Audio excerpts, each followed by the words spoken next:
Hi, my name is Akshay Kaushik. I am a Delhi based practicing lawyer. Today, I will be talking about a very interesting, or I would say quite common topic, that is, what if a police officer denies to lodge the FIR, that is, the first information report, falls under section 154 of CRPC. And also in cases where the FIR has been registered but the police officer do not investigate the case properly. So, without any further ado, let's get started.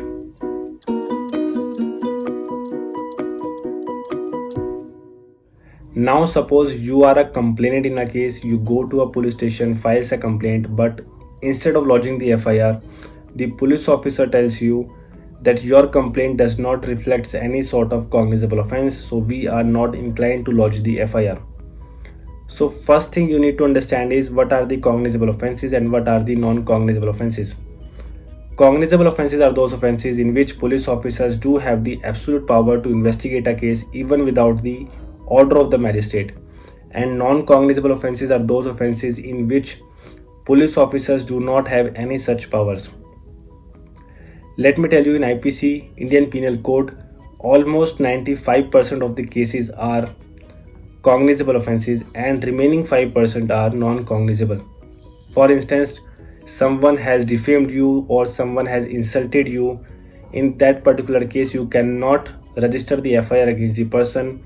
You need to file a private complaint in the court of magistrate and then trial will go on. To be very precise, you cannot get the FIR registered against that particular person in the case of defamation.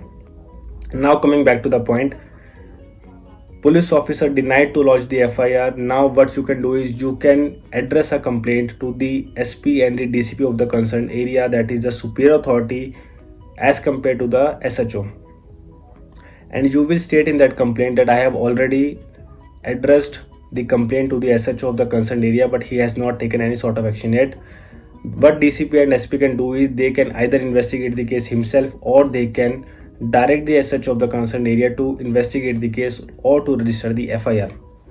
Now, suppose they do not pay any heed to your complaint, the SP and the DCP, what more you can do is, or I would say what is the ultimate remedy you can have at that particular point of time, is you can approach the court by filing an application under section 156(3) of CRPC, in which you will be stating that I have already submitted a complaint to the SHO on such and such date. I have already submitted a complaint to the SP or the DCP, but no FIR has been registered till yet, and also no cognizance has been taken by the SP, DCP or the SHO.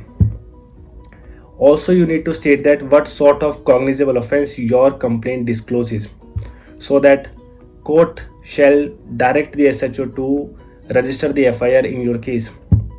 Now, what judge will do is, judge will call upon the investigating officer of your case to submit the status report why he did not register the FIR at the very first instance.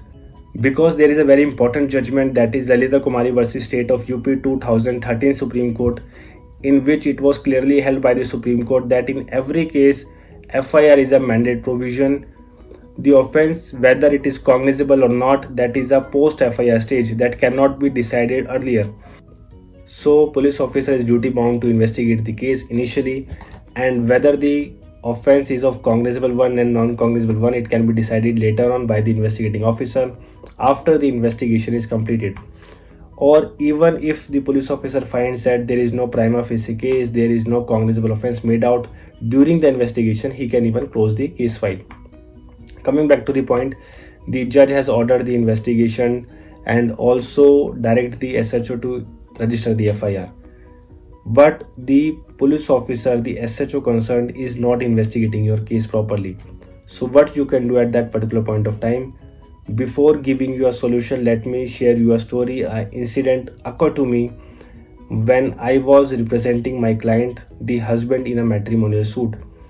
I, on behalf of him, filed a complaint to the SHO, but SHO did not register the FIR. After that, I moved a complaint to the SP and the DCP of the concerned area, but they also did not pay any heed to my complaint. Then I moved an application under section 156(3) of CRPC to the magistrate court, but when the investigating officer appeared before the court, he said to the court that I did not register the FIR on the basis of the complaint because there were only allegations, and only on mere allegations I cannot register the FIR.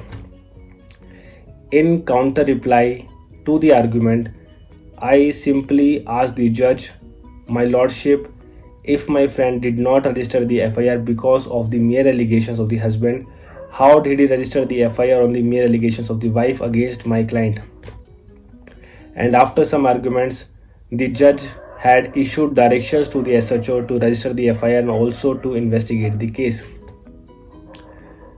Coming back to the point, police officer is not investigating your case properly in that particular point of time. You can do is, there is a very important judgment, that is Sakeri Vasu versus State of UP, in which it was clearly held by the Supreme Court that if police officer is not investigating your case properly, you can move an application under section 156(3) CRPC itself and ask the judge that I have a doubt that police officer is not investigating my case, so kindly direct him to investigate the case in a proper manner.